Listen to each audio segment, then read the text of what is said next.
If I could go ahead and get everybody to take a seat, please. Good evening. Good evening. My name is Becky Womble, and I'm the president and the CEO of the Bastrop Chamber of Commerce. And it's my honor to welcome you here to our candidate forum for Bastrop County Justice of the Peace Precinct 1. Tonight's forum is part of a Chamber of Commerce initiative called BastropVotes.com. The purpose is really simple. It's to promote the vote in Bastrop and Bastrop County. Our goal is to be a resource for fair and impartial information about candidates seeking office in Bastrop and Bastrop County. Our website is a place where citizens can go to find out information and resources concerning the upcoming election. Voting is essential to our community, to our country, and to our democracy. Before I get started tonight, I'd like to thank our partners with the City of Bastrop. They have provided this location and the live streaming for this event. And together, we have had 6 candidate forums in 2016. Don't ask me why we started it in 2016 during presidential year, but we did. 3 in 2017, and this is the last of the 2018 election cycle. I would like to ask all of the attendees here in the audience to please silence your cell phones. Also, if you need to leave, we're going to ask that you refrain from coming back into the council chambers because we find that that's very distracting to our candidates. We want them to concentrate on answering your questions. Also, our forum will end promptly at 7:30 when we are done asking all of our questions, and so you can just plan on that accordingly. I also am going to ask the candidates to please speak clearly into your microphones so our audience can hear your answers and the people watching at home can hear your answers. Finally, to introduce our facilitators. First, we have Bernie Jackson as our timekeeper and will keep us on track tonight, and she has been with us since the beginning, so give her a round of applause. And then our moderator tonight is Miss Laura Klein. Ms. Klein and her husband own Klein & Company, a CPA firm in Lockhart, Texas. She's a past president of the Abilene chapter of League of Women Voters, and she comes to us tonight with a great deal of experience in doing forums. And Ms. Klein has been with us almost since the beginning as well. So I'm going to turn the mic over to her and let her get us started.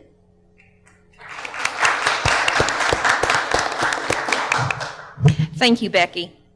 The purpose of this forum is to provide the candidates for running for Justice of the Peace Precinct 1 with an opportunity to answer questions of interest to the voters. I'd like to present the criteria under which this forum will be held tonight. Number 1, if a candidate did not attend, he or she could not otherwise be represented by another individual or a prepared statement. Questions have not been made available to the candidates in advance. The questions which I will be asking have been selected by me from a list posed by panel members and rewritten for consistency and clarity. Each candidate will be allotted the following: a 2-minute opening statement, a 1.5-minute response to each question, and a 30-second rebuttal for the first to answer the question. At the end, each will have a 2-minute closing statement. Opening statements will be given in alphabetical order. The questions will also be answered in alphabetical order. The first question will begin with the second person to make his or her opening statement. Subsequent questions will alternate between the candidates in alphabetical order. To allow time for closing statements, a total of 8 questions are planned. We'll do more as time permits. If time permits, questions will be taken from the audience. Questions from the audience must be submitted in writing and may or may not be utilized based upon time constraints or the appropriateness of the questions as determined by the moderator. Audience members are reminded that the questions will not be asked of any specific candidate, but will be asked of both candidates in the alphabetical order being used. Audience members are also asked not to respond with applause or audible statements during the forum. So now we'll begin with Ms. Allen's opening statement. Thank you. Again, my name, can y'all hear me back there? Because this mic, I have to bend it a little bit, so I just want to make sure everybody can hear me. My name is Cindy Allen, and I'm your JP candidate for Justice of the Peace Precinct 1. I am extremely humbled and excited to be here tonight with you all. First, I want to thank the Bastrop Chamber for hosting this event. Thank you, Becky, for hosting this event. I know it's a lot of work, and thank you. I would like to also thank everyone that came out this evening as well. I would also like to thank my family and friends who are here tonight and your support, and most of all, my husband, who has been my strong supporter throughout this whole campaign. We've been doing this for a little while, so thank you, James Allen, back there. We've lived in Bastrop for about 20 years. I'm married to James Allen for 22. We're about to celebrate our 23rd next week. I have 2 children, both graduates of Bastrop High School. I am currently the owner of Sortino's Bastrop Coffee in Bastrop. I decided to run for this particular office because I've always believed in the calling of public service and the belief of helping my community. I am dedicated in becoming your justice of the peace so that I can expand my level of assistance to the people. My experience, I bring working knowledge as a deputy court clerk, juvenile case manager, court administrator, and former presiding judge, as well as working knowledge with adult probation and corrections. As a former judge, I presided over Class C misdemeanors, city matters, criminal, juvenile, health, safety, and other cases appropriately tried in municipal court. Other responsibilities include magistration warnings and inquest process. As a court administrator, I supervise the administrative operations, budget, reporting, staff, and case management. As a juvenile case manager, I coordinated with the municipal judge, police departments, school administration to assess the needs of the juvenile offenders and their families. I served as a liaison between the court, school system, and the county juvenile probation department. As our county grows, it is important that you have someone who has specialized training in the field of court administration as well as the judicial process. Ms. Allen, your time's Sorry. up. No, that's okay. I was almost over. So. You were almost done. You have a closing statement. Mr. Jackson? Thank you. I too would like to thank the Bastrop Chamber of Commerce for allowing us to have this opportunity to speak to the voters this evening, and also the city of Bastrop for providing the facility. I am just deeply honored to be able to speak to the voters and to let you know what our qualifications are, as we both will be applying for this job, which is an open seat. The Justice of the Peace for Precinct 1 is a seat that's not held by either one of us at this time. It is a seat that's held by a sitting judge, and we're both hoping to become that new judge. And I want to be your next Justice of the Peace for Precinct 1. The reason I want to be your Justice of the Peace for Precinct 1 is the fact that I've always had a longing for community service and for service to the community in many ways. I have served this community since, for as long as I can remember. I have been in this council chamber as I was a city council member, where I served for over 24 years. I served on many organizations, civic and otherwise, and I've also worked with the city of Austin and the city of Elgin.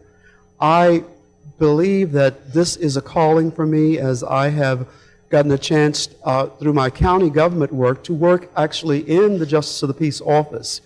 I am really thrilled that I had that opportunity, because I've been able to really see what happens in the Justice of the Peace court. I've been able to go to magistrations. I've been able to go to inquests. I've been able to go to court. I've been able to do all the things in the paperwork that the Justice of the Peace does in that office, with the guidance of the current Justice of the Peace and several other judges that have helped me. I've also worked with justices from across the state who have been training me and preparing me for this opportunity. I am lucky enough to have had the opportunity to be trained also with statewide training for Justice of the Peace.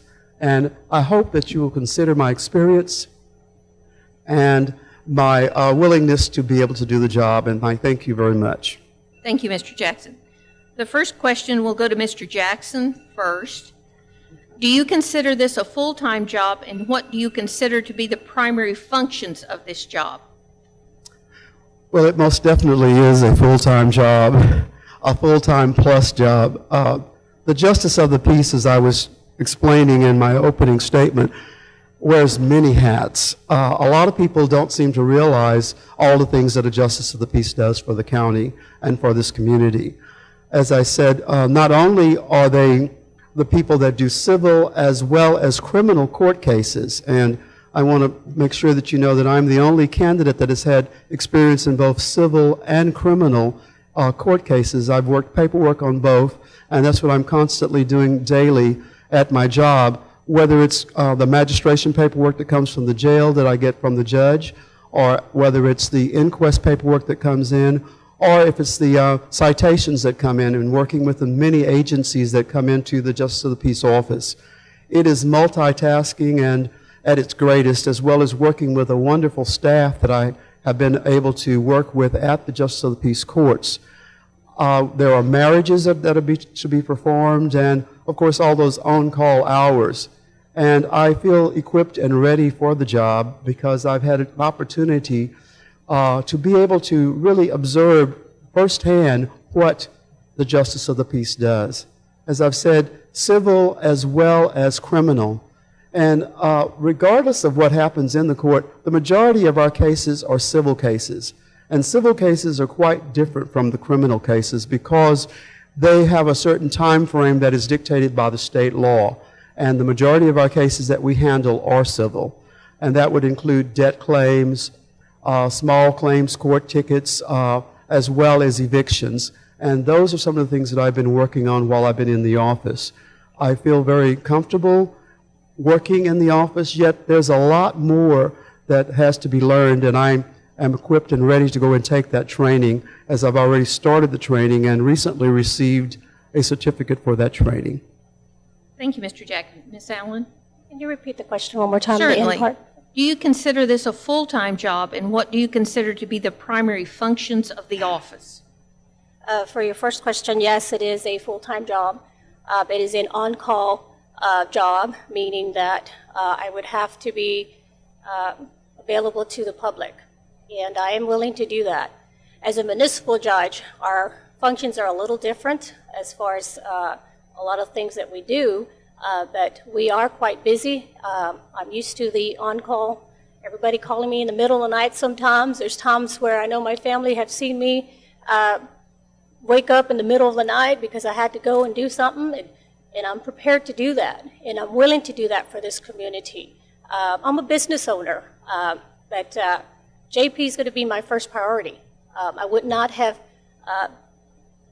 put my place in this hat here for this job had I known of the duties that are going to be required for this job. As a municipal judge, the only thing that varies from the Justice of the Peace is the civil cases. I've heard all cases, city ordinance and other cases. So as far as civil, it's just a little different, but I've done all the other functions that a judge is needed and required for this job. So I know the on-call, the magistrations, the inquest, and so forth that this job is going to require, and I'm ready. I live here, I'm not going anywhere, so I want to be your Justice of the Peace, and I'm proud to be a Bastrorian. And I'm ready to do it, so. Thank you. Mr. Jackson, you have a 30-second rebuttal time if you choose to use it. I choose to use it. As a fifth-generation Bastropian, I am very proud to be also involved in this community. I have had a chance to observe the Office of Justice of the Peace, as I've said, and I know how taxing it can be, and it can take you away from family and friends. And I am a former business owner, and I've also worked in the community for many years, but I feel that the position is one that I can do well, and I hope to get your support. And having been on the city council with municipal court judges, I was able to go through the confirmation process with them, and I know their duties as well. Thank you.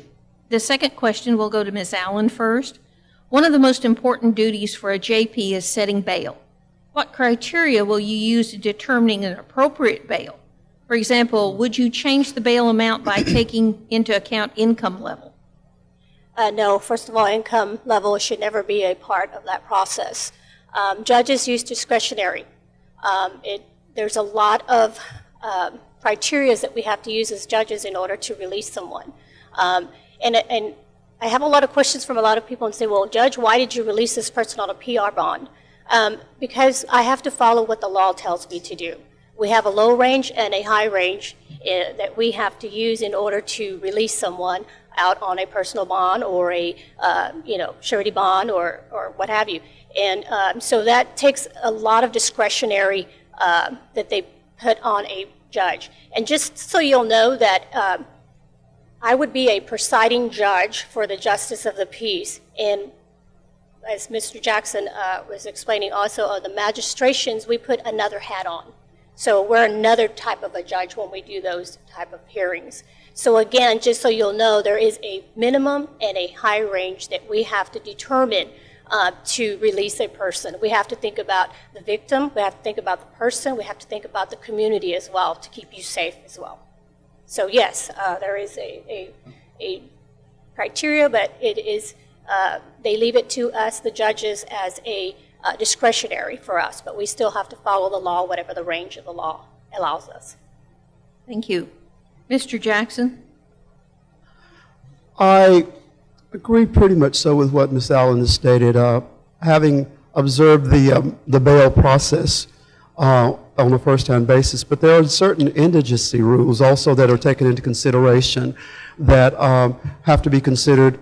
And if the person that comes before the judge has an issue with indigency, they can get their bail reduced, or they can get their fines reduced as well because of their status in the community. That's something that is one of the laws that, as I've understood it, that is the way it is functioning.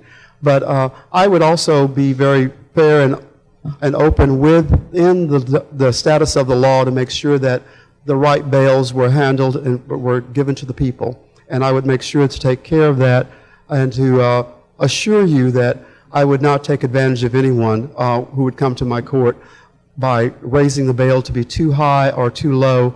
I think the bail would fit the crime, and I would use my own discretion in that situation. Thank you. Ms. Allen, you have a 30-second rebuttal time. Just so you'll know, income is never, ever, even as a presiding judge in those duties. We have to conduct what we call an indigency hearing once we identify that the defendant cannot pay, because you cannot place anybody in jail for the inability to pay. So that is something that I take very serious. Thank you. Question number 3 to Mr. Jackson. As Justice of the Peace, what role does social media have as a tool to communicate within the community? That's a good one, because so many people use social media today. I don't know that it would be an appropriate media to use for something that is as confidential as the Justice of the Peace cases are and things like that. I've seen situations where judges and other people have used social media, and if it's relating to a certain case, I just don't see that as being appropriate. Now, in order to get information out about situations in the community, to alert the citizens on hazards and things like that, or other items that might be important, I can see that as a good way of communicating and getting the knowledge out. But using social media to advocate for people or to explain situations, I think, is kind of a situation that would go against the confidentiality of the office.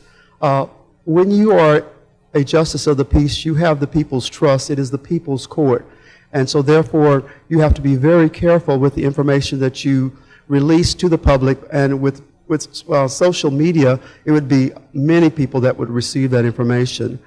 I know that a lot of times, because of as I said, the things that do happen with the Justice of the Peace Office, such as the inquests, or such as some of, even marriages and deaths and things like that, you have to, and from my previous experience working in the county clerk's office, I know that I handled deaths all the time, and I was very careful not to let that information be shared with the public. So social media, although I love it and I use it in several ways, would be something that I would frown upon using with the Justice of the Peace Office. Thank you. Ms. Allen? Social media should never be a part of the court process. You will not see me post anything regarding anything that is court business. There is a process that somebody can come in that they can request that. So you will never see me put that on Facebook, on any type of social media. I have seen in the past judges placing things on Facebook about people's private things. And to me, when an inquest, I have a daughter that died in a car accident 3 years ago. And it would be so heartbreaking for me to have known that somebody else put something on media about my child. So just know that with me, it will be very private. To me, I take that very serious. And I think social media, Facebook, you will not see me on that, placing anything of court business in there. I am a professional, and I intend to stay that way when it comes to court. And anybody that knows me as a judge and as a court administrator in any court process that I had, I was very serious. And I play a different role when I get that hat on. Because, and even off the bench, I am the same way, and you will not see that on me. But it should never be, because like I said, there is a process that we have to take that somebody needs any public information about. Thank you. Mr. Jackson, do you want to use your rebuttal time? I will. As I said, I don't think that social media should be used, but there are some instances where I think it is very important that you can use it. It can be used in a positive way, and that's to alert citizens on road hazards or situations like that. There is a place for it. You just have to be careful in the use of social media.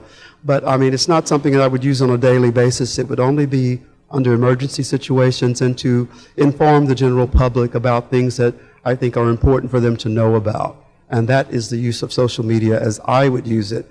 And I think most of you know me from my reputation and know that that is the case. Thank you. The next question goes to Ms. Allen. How can court operations be improved, and what are your plans to do so if elected? As a second part of that question, in any planned reorganization, have you already picked your staff? Okay, I'm going to answer number one, and then I'll probably ask you for number two again. Okay. How I can improve the courts. Well, that's pretty easy. For me, I always find courts as a challenge for me. That's probably why I took on Martindale. It is a small little town. People told me, said, you can't do it. You're not going to turn it around. You're not going to fix it. You can't do anything. It's corrupted. It's done all this stuff. But you know what? I changed that. I did a 360 on that court. I improved the efficiency of that court. We had new administration, and that court, when I left, was perfect when I left. Matter of fact, I received a proclamation for improving the efficiency of that court. And how they can be improved is by technology, using our technology. All courts, we have 3 dedicated funds, which are building funds, security funds, and building funds.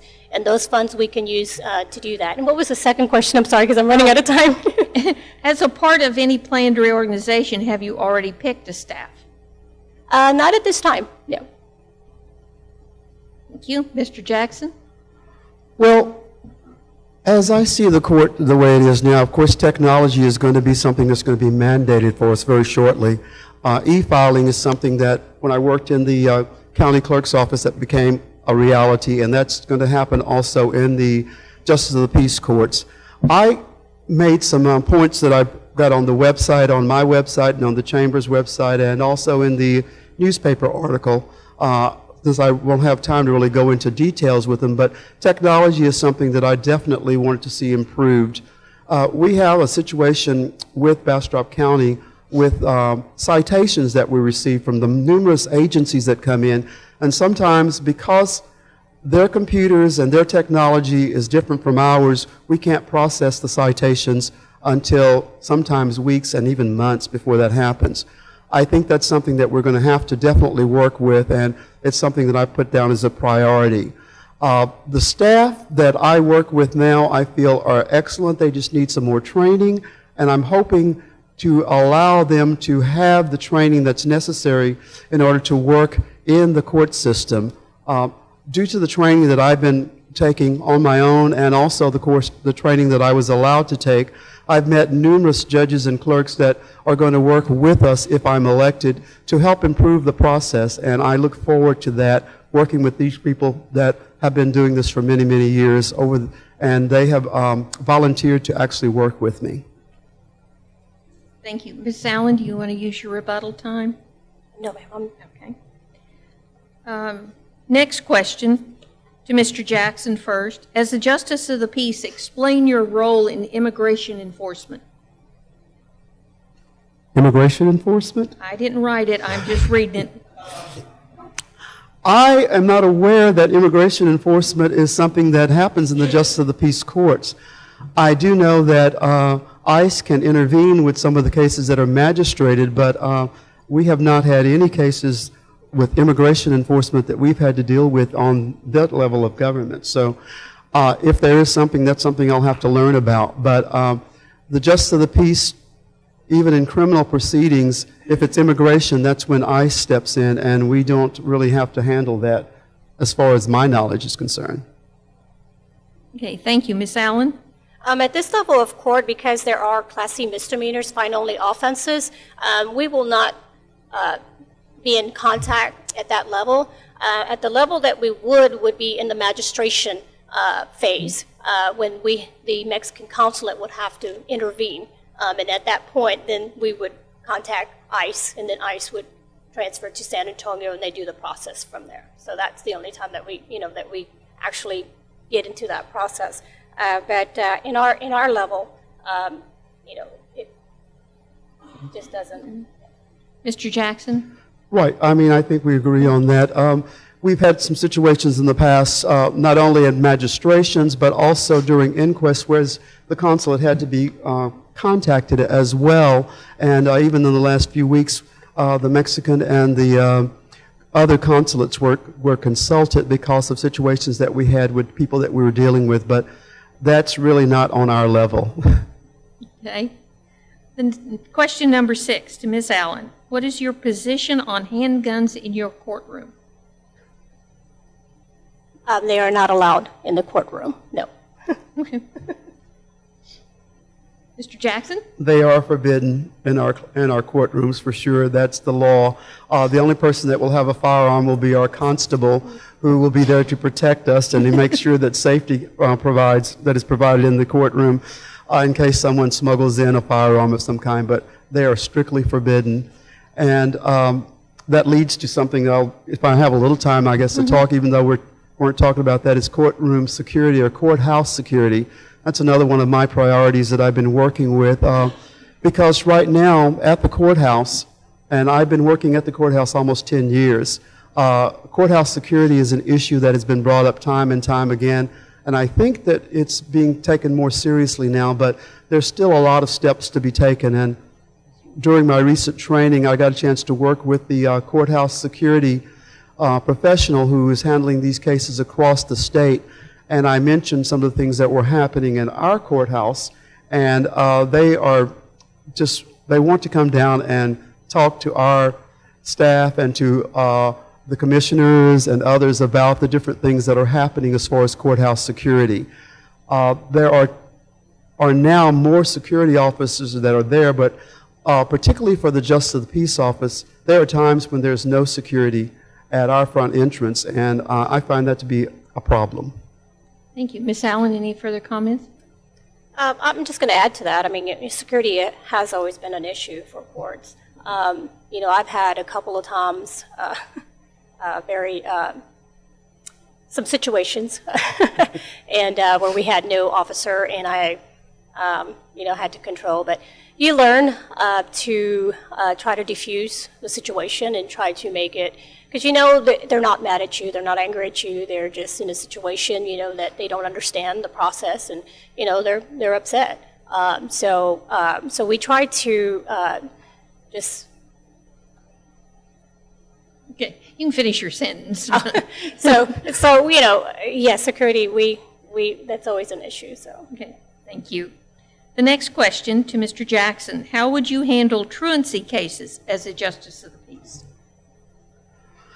Well, as a matter of fact, this past week I had numerous cases that were coming before the judge that I was preparing the paperwork for, and so that was something. It was something that has to be handled delicately, because with truancy, of course, all of that is confidential, and I can't go into details on it, but that's something that has to be handled separately and above from adult cases, because juveniles and truancy type situations are handled that way, and so the students that come in or the juveniles that come into our court have to be handled separately in a different courtroom setting, and everything is confidential for them. And I was amazed that we had almost 10 cases within the last week of not only truancy, but also violations of curfew and things like that. Thank you. Ms. Allen? Normally, Justice of the Peace do handle truancy cases. However, when I left City Court actually took over those cases in what we call an FTA, which is fail to attend school, is how we coded it. So the city adopted it as something that they took care of it at their level. So the Justice of the Peace no longer took over the truancy cases. But normally a Justice of the Peace actually takes over the truancy cases. So there are, from my understanding, there's no truancy cases in the Justice of the Peace, this Justice of the Peace here. But they just recoded it a little bit different. So the municipal judge, Judge Hines, actually takes care of those cases. Mr. Jackson? Well, as I said, we had several cases in the last few weeks that were dealt with out of our courtroom. True, the municipal court judge does handle those, but a lot of times it does come to the Justice of the Peace office, and we have had to handle that. Thank you. Next question to Ms. Allen. What is your understanding of legal precedent? It takes precedence. That's our legal. That's what we, as a nation, our liberty, our life, our freedom. It's our beginning of everything, of our legal system. So. Okay. Thank you. Mr. Jackson? Legal precedence, as I understand it, is a law that's been adopted and is something that is it has set a precedent, and so therefore it's something that you look at as a rule of law. And basically, when something has been established, like the Supreme Court has legal precedent with certain cases and things like that, I would see that would happen also with the Justice of the Peace Court. So legal precedence is an established law that has been, a law that's been established, and you look at that as the standard or the case to rule against or for or against in that sense. Thank you. Ms. Allen, any further comment? No, ma'am.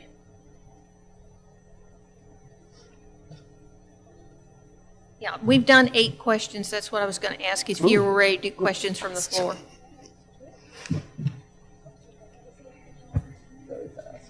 If you have a question, it has to be in writing, please.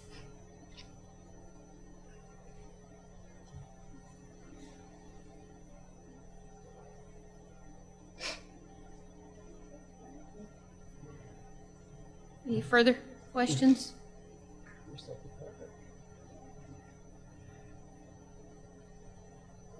Oops.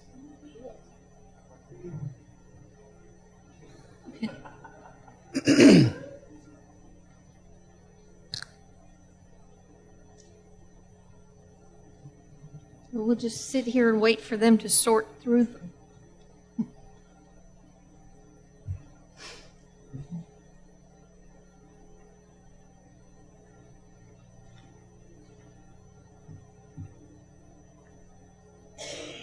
Pardon? Yeah, and you'll let me know when those are ready? Okay, we'll go on to the next question. To Mr. Jackson. Oh, smile. Next question to Mr. Jackson. Discuss your knowledge of the warrant process and probable cause. Okay, the warrant process is handled by was handled by the constable, but it comes from the Justice of the Peace or from a law officer. So the warrant process is something that's established after certain rules and things have not been followed, and so a warrant is issued. So once a warrant goes out for a client of some type, then they can either appear, but the probable cause affidavits are sent out first to make sure to get people. Once a citation is issued, let's start at the beginning. Let me start over again with that. A citation is issued, and then a probable cause affidavit is issued. So once the affidavit is issued, that comes from the law officer, and if then the person or the defendant does not take care of that probable cause, it can accelerate to a warrant status. And that's when the warrant status and, what was the second part of the question now? That was the probable cause, warrant process and probable cause. Okay, so the probable cause affidavit is issued, and then the warrant is issued after that time if the proceedings have not taken place. And so in our situation for evictions, we have citations, which aren't warrants, but they are pretty much, there's something that's similar to that, and our constable takes care of that after we have issued the information to them. Thank you. Ms. Allen? There's several types of warrants. We have arrest warrants, we have capias pro fines, capias, different type of warrants. But to determine an actual warrant process at our level, with our citations at our level, would be to do it by a probable cause by a judge that has determined that the person has not either failed to appear for their court, or they have failed to do some sort of process, but there is a probable cause affidavit that is signed saying to bring the defendant to the judge to take care of their business with the court. And then we have capias pro fines, which is a judgment that's on file, that is, a judgment has been rendered, and it is now for the money that is owed. And then you have also, you know, your, when we are magistrates, and so in the magistrate side is what we call in Article 209, which is the warrantless warrant.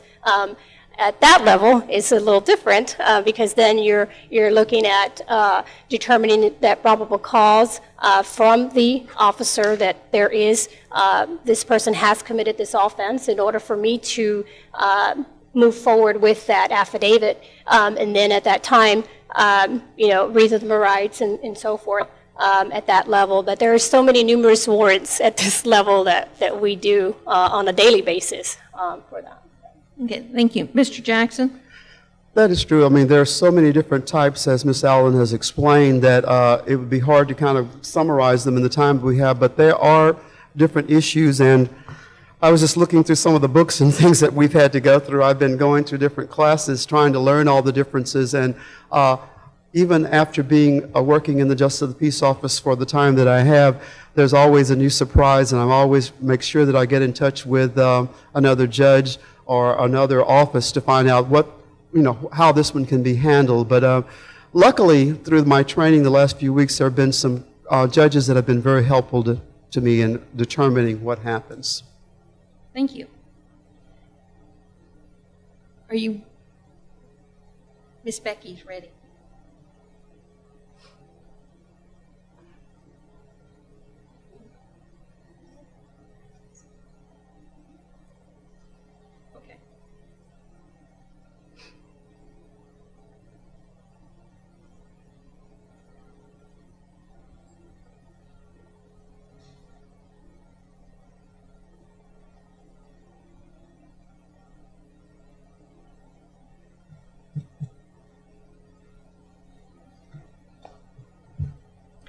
Just a reminder to everyone who submitted questions, they were not to be addressed to any specific candidate, but to both candidates. So questions that were addressed to any one individual candidate will not be asked. First question from the audience: how and where do you believe Bastrop has room to grow in the judicial system as well as within the community? And it first goes to Ms. Allen. As our environment, our community, our economy, everything changes, and as we grow, yes. Can you repeat that question? I'm sorry. I started looking at somebody back there.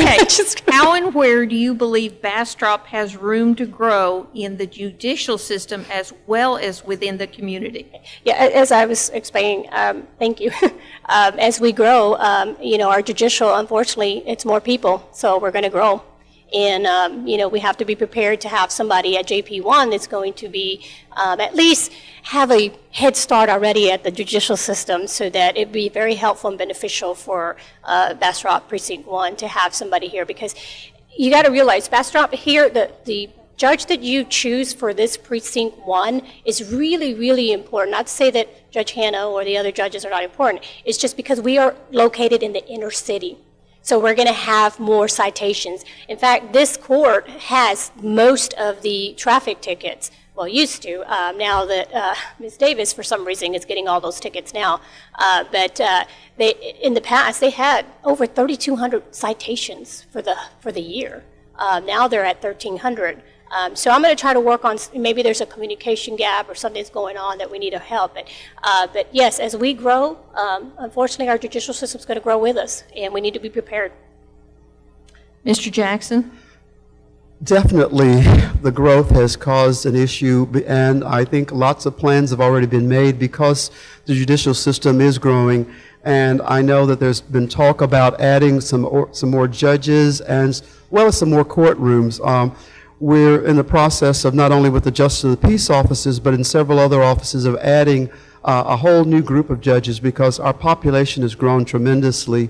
And so therefore, the more people we have, the more cases we have. As I stated earlier, Bastrop has quite a few cases that come through, and the majority of them have been civil because of the different business things that are happening within our area. Due to the redistricting, even though Precinct 1 has more business and more other opportunities, a lot of the Precinct 2 people from Smithville also reside in Bastrop. Bastrop is divided, the city of Bastrop is divided between Precinct 1 and Precinct 2, although the majority is in Precinct 1, but you have a substantial section of the precinct that is in Precinct 2 as well.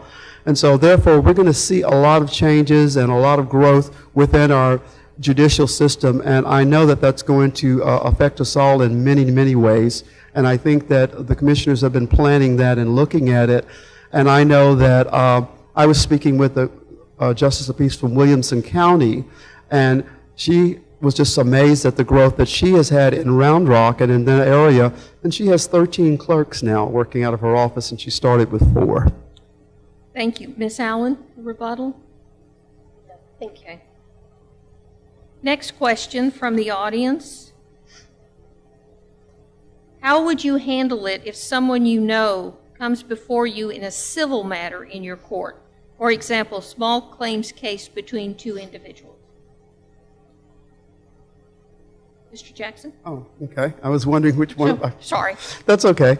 I would, since I know quite a few people in our community, that would be a situation that I'd have to recuse myself if it's someone that I really knew.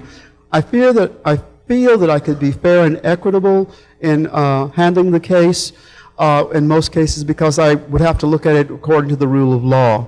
But sometimes if it's like, if it was a family member or someone that I had worked with very closely, I would recuse myself. But in most cases, even if I did know the people, I think that I would be honest enough that I could work with the situation. Because I'd have to follow the law. That's one of the things about this office, whether you're a Democrat or a Republican or an independent or, whatever, so many other things that make a difference. You have to follow the rules of the law. And so therefore, and your own good judgment that you'd have on a case that you'd be handling. And so therefore, if it were a case that came before me and I knew both the people, I would just weigh the facts and make a sound judgment and make a sound decision based upon the facts that were presented in the court case. And I think that any judge should do that, because you can't, if I had to recuse myself I wouldn't have any cases to deal with, so I'd have to have sound judgment to do that, and that's what I plan to do. Thank you, Mr. Jack. Ms. Allen? Again, it's, I would have to recuse myself, only because I want to be fair and impartial, because that is the duties that I accept, to follow the Constitution and make sure that everybody is being treated fairly. And I feel that I would have to recuse myself at that point. Thank you. Mr. Jackson, a rebuttal? No. Next question from the audience. How do you view evictions as they pertain to RV parks? I don't write them. I just read them. I'm sorry, read the question again.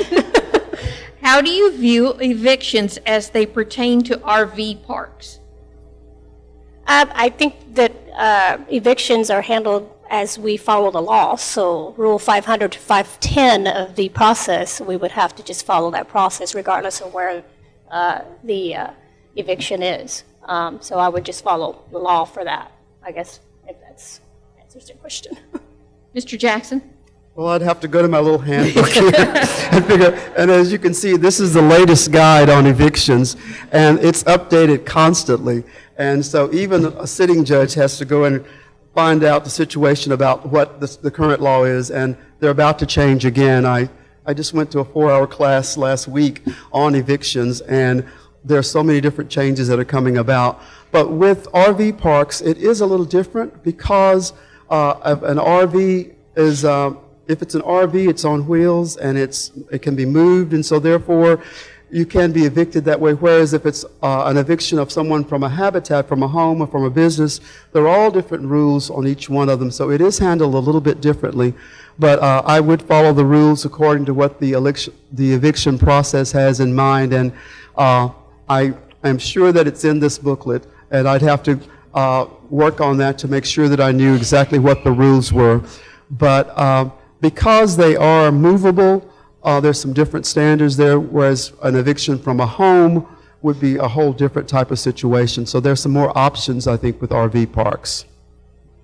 Thank you. Ms. Allen, any further comments? No, just, I've been self-studying. In the event that I got this position, I've been studying already. I'm already on top of the civil cases, and I've read Rule 500 to 510, and it's quite lengthy.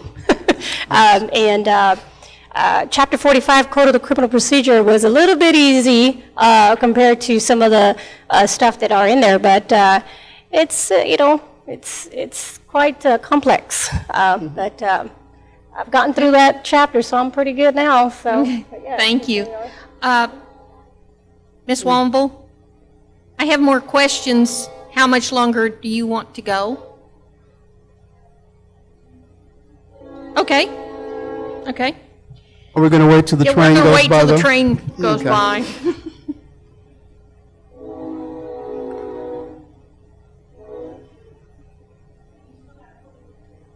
I have plenty of material. Yeah.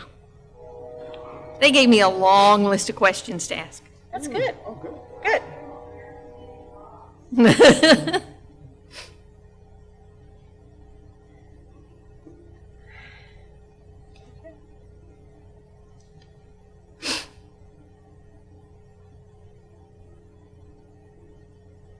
Okay, next question. To Mr. Jackson. Implicit bias refers to the attitudes and stereotypes that affect our understanding, actions, and decisions in an unconscious manner. How would you respond to seeing implicit bias in your courtroom, and what do you do to address your own implicit bias? I'm going to have to ask you to repeat that. I'm sorry, because I was when you said implicit bias, and I was going, implicit bias, let me think about that. Well, I'll give you another shot at it. okay. Implicit bias refers to the attitudes or stereotypes that affect our understanding, actions, and decisions in an unconscious manner. How would you respond to seeing implicit bias in your courtroom, and what do you do to address your own implicit bias? Okay. Now I understand implicit bias. If I saw it exhibited in my courtroom, I would have to bring attention to it. I would have to correct it, because although it is implicit, it's something that sometimes, a lot of us are guilty of having a bias of some kind, and sometimes we don't recognize that we are being biased in our decisions and our actions. But sometimes, if you're on the outside looking in, you can see that bias, and it's not as implicit as it may appear to be. And so therefore, I'd act on that immediately, and I myself try to catch myself and making sure that I am always trying to be fair and honest and equitable with everyone that I deal with on a daily basis, whether it's my staff that I work with, or whether it's the defendants that come into our courtroom or into our office, or customers on the phone, or just the general public. It's just something that is important to do, that you have to realize that we're all human, we all have biases, but yet and still you need to be, if you're going to be in a leadership position, you have to make sure that you are looking at the situations and being fair about it, or else you really shouldn't be in that leadership position. And so, implicitly, I try not to be biased, and if I recognize it occurring with someone else, I will bring it to their attention and try to correct it as much as I possibly can. Thank you. Ms. Allen? Oh, it's like judges take an oath. We have to follow canons. And Canon 7 specifically specifies that I am not to take my personal views or actions in any sort of way. So I've used that throughout my career. I base my rulings on facts and law, and that's it, in what the law is required for me to do so. Thank you. Mr. Jackson? Right, and I've taken oaths in the past also with City Council and with other offices, and it's very important that you, one of the main things that are stated is the fact that you follow the rules and the laws of this state and of this city, and therefore if I would take that oath, I would definitely have to follow those rules and make sure that I am not biased in making any decisions, and I would follow the rule of law. Thank you. Next question to Ms. Allen. If out in public a constituent approaches you about an existing or potential case before your court, how would you handle it?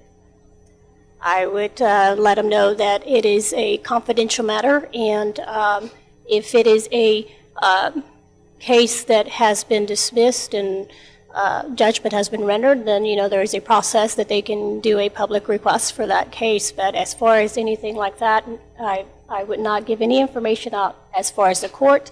My family knows. They know me for years, and they know that I would not, there's people here in town that, we have a small town, and I'm very, very, very private. Just know that if it's business between you and I, it stays there, and that's where it's going to stay. Thank you. Mr. Jackson? Well, our rule in the office is that if a case is coming to the judge or to our office, we do not discuss any of the facts. If a hearing hasn't been held, I cannot discuss any of that information with the client. They can turn in letters or requests asking different things about the case, but I cannot act upon it because I have to look at both sides of any of the cases that come before me as a judge. And so therefore, if a person were to approach me about a certain case or something that was happening in the community, I would not be able to address it because I would then be biased by hearing one side and not hearing the other side. And so I think that's very important that I would not do that. If the case had come before me and I'd already done a ruling on it and we had come to a disagreement, we could discuss it, and if they wanted to appeal it or if they wanted to do something different with it, I would let them know what their options were, but most likely I would let them go to legal aid and let them handle it from there before they would bring it back to me. But if I hadn't ruled on the case or the hearing, they would definitely have to not be discussed. Yeah, Ms. Allen? We just have to be very careful in ex parte to make sure that judges are very careful. And our clerks, I hold our clerks very high in that as well, to make sure that they know that I am very serious when it comes to our cases and how they come through, and to protect everybody. Thank you. I'll do one more within our time allotment, I think. To Mr. Jackson, what would your approach to using diversion, what would be your approach to using diversion programs to rehabilitate people in community-based programs instead of sending them to jail for issues like petty theft, public intoxication, etc.? What kind of offense would you use a diversion program for? Okay, not sure that a lot of those would come to our office, but there are several ways of handling cases besides for locking them up or sending them away. Of course, there's rehabilitation programs and facilities. we, in our Justice of the Peace Court, have several programs and that are offered and that are available, and the judge has the discretion sometimes of using some of these diversionary programs for the defendants that come to our office, if it's going to be helpful to them, instead of them being, say, put away or locked up or something for a great deal of time. If we feel that the rehabilitation will be successful, those types of programs can be put into use, and I would discreetly use some of those according on a case-by-case basis, basically, because not all diversionary cases or programs can be used for everyone. Sometimes you may see a person that's a habitual person that's gone through some of these programs and still have not adhered to the cases or the situation, and so therefore it might just be a waste of time trying to rehabilitate them. But when it's optional or when it's appropriate, that would be used. But I'd use discretion to make sure that the cases that were going to be used for that were appropriate. Thank you. Ms. Allen? Oh, I guess that would be my very big experience there, diversion to use, especially with juveniles coming into our court with criminal acts. Of course, juveniles treated a little different by Title III of the Family Code. We don't treat them the same as we do adults. So a juvenile is considered a juvenile in the courts. So they are considered indigent. So we have a lot more as far as a diverse to use different things for them as far as like community service. We can say, as long as you go, like let's say it's a fail to attend school. I'm going to say truancy if it was in justice court. And we can say as long as you go to school for 10 days, whatnot, we'll dismiss a ticket at the end. There's a lot of things. And now on the adult side, of course, you can use it in the criminal offenses. Let's say it was an assault, a simple assault. We could say, you can go to the Family Crisis Center. You could do, different things, different options, different resources. As judges, we want to rehabilitate as far, our first thing is to rehabilitate, especially somebody that's just gotten a ticket or something for the first time and it just is the first time in court. And so that's something we want to use first because they're misdemeanor cases and people that make mistakes, we all make mistakes, and we have to know that there is something there and that there is a judge that's going to be able to help somebody when they need help. So. Thank you. Mr. Jackson? As we stated, there would be certain situations. I think that I would have to use my discretion in making some of those decisions, like some of the drug rehabilitation classes, or the defensive driving, or community service, and all those are many options that are available out there. And it would be a case-by-case basis, and I'd have to decide, according to the case that was before me at the time, which one would be appropriate, or if it would be appropriate at that time. Thank you. One more? Okay. One more question. I got a bunch to choose from.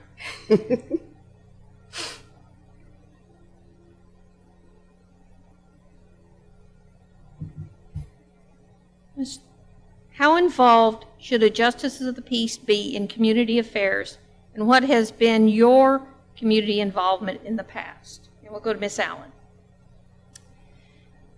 I get that question a lot. Why don't I volunteer? Why isn't Ms. Allen out there volunteering? Well, I'm going to tell you why. Because I have devoted my whole career in helping people. And sometimes that meant that I had to go home at 10, 11, 1 o'clock in the morning. And my husband can tell you, there's times where weekends I gave up, nights I gave up, because I felt that I needed to help these people, because that was my duty. My mom said when I was 2 years old, I was ready. I was already doing that service already, helping people. And my grandfather told me before he passed that he knew that someday I was going to be in law and something, because he knew that I love to serve. I absolutely love working with people. And so. Thank you. Mr. Jackson? Well, I feel that service is almost like my middle name because I've served this community and other communities for as long as I can remember. Even when I was in school, I volunteered and worked with different organizations, and I continue to do that today. And it's just one of the things that has been a part of my family, a part of my life, a part of my structure. And so I know that it takes a lot to devote public service and to do things with your community, but it's something that I think is part of my life's blood. I don't know how I could exist without doing that. And yet I've managed to find time to do the jobs that I'm doing, but I also feel like I want to give back to the community. I want to work with the community. And that's why right now, as I'm applying for this position, I still feel that I have more to give to this community, the community of Bastrop. From the time that I was a caregiver when I was in high school, all the way up to the times that I've served on civic and social organizations and community organizations with youth, with seniors, and with others, it's just been a part of my life. And so therefore, even as the Justice of the Peace, I would still find time to devote a large part of my life to public service and to community service, because that's just who I am. And I think those of you that know me, and the people can look at the list of organizations that I've either volunteered for or worked with, will realize that that I'm a giver, and that's what I do. Mr. Jackson? Ms. Allen, any other response? Oh, just, I thought I was out of time, that's why I stopped talking. But basically, I have volunteered in the past. I just don't put that in my resume to build my resume. When I volunteer because I volunteer from the heart. That's why I help. I don't help because I want to build my resume to let everybody know what boards or whatever I'm seeking. I love and I absolutely love working with people, and I intend that if elected by you, I would love to work with the community and be more proactive and involved in the community and just represent you well. That's what I intend to do. Thank you. We'll now move to closing statements. They will be given in reverse order of the opening statements, so Mr. Jackson will go first.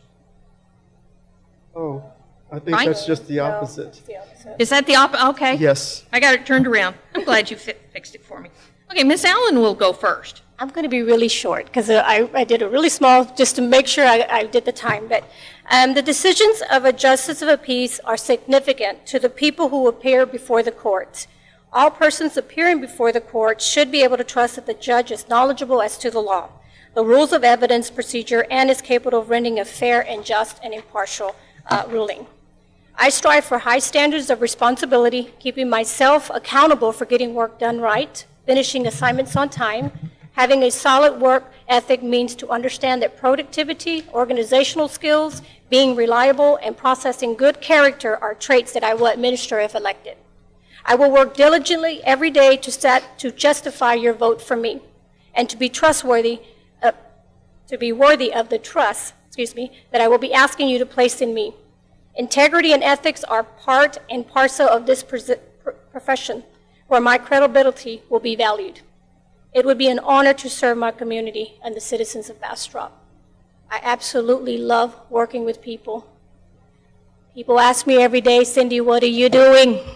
Why are you doing this? I'm doing this because I love working with people. I love helping people, and this is where my passion is. It always is, has, and will be my passion. And I would absolutely love to be your justice of the peace and represent you.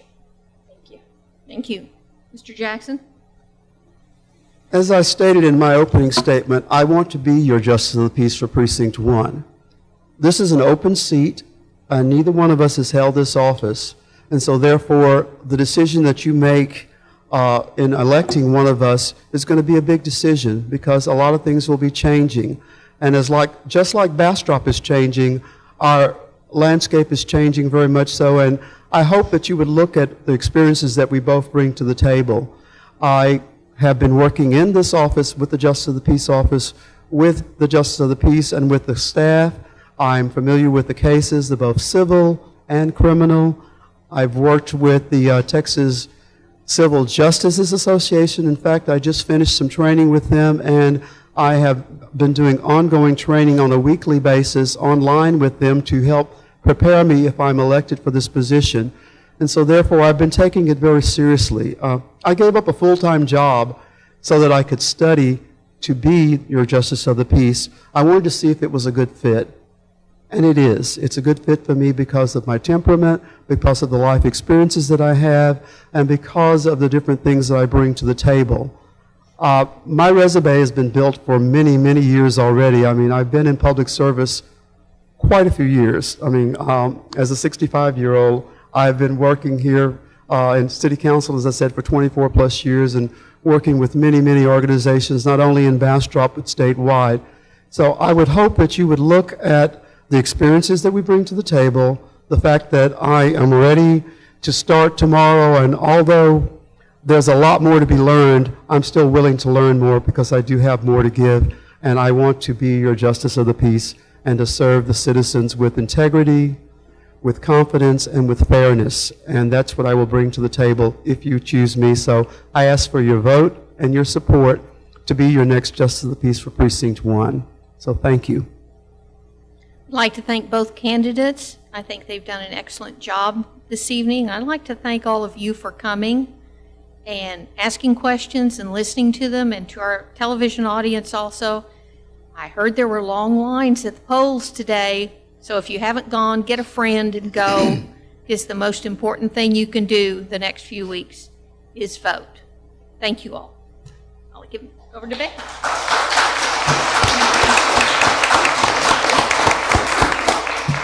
As I mentioned, this event and all of our candidate forums is a collaborative effort on many levels. And first, I need to thank Colin Guerrera, our chief storyteller for the city of Bastrop, for being here tonight late so that this could be live streamed and help with the audio and everything. So thank you, Colin, very much.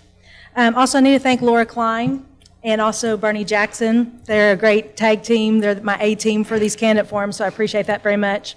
I need to thank my chamber team. They're always out there tirelessly putting in efforts to make the chamber better and to get out the word about BastropVotes.com.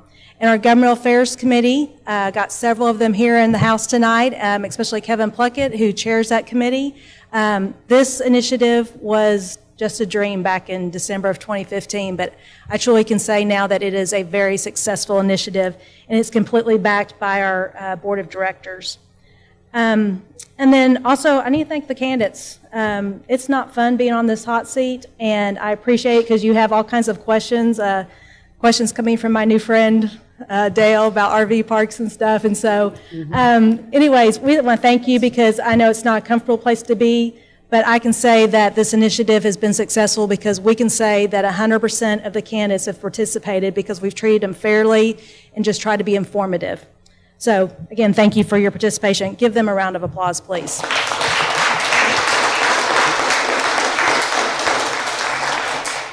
I want to remind you that early voting started today, October 22nd. It continues through November 2nd, and Election Day is Tuesday, November 6th. I want to see these stickers on everybody in Bastrop County. So please, people fought for that right and that privilege. Please take advantage of it. The lines may be longer. From what I understand, that they've broken records today on first day registration or first day voting from what happened in 2016. But take the time; it's important to our country and our community. And then just thank you for your attendance. Thank you for coming out and spending a night with us, and thank you for those who watched online. Please have a safe trip home, and God bless. Are we going to be visiting with them out in the lobby? Is that still part of it? Yes. I will be available. We will be available also if anybody wants to speak with us. Yes, ma'am. Lobby, we will have information.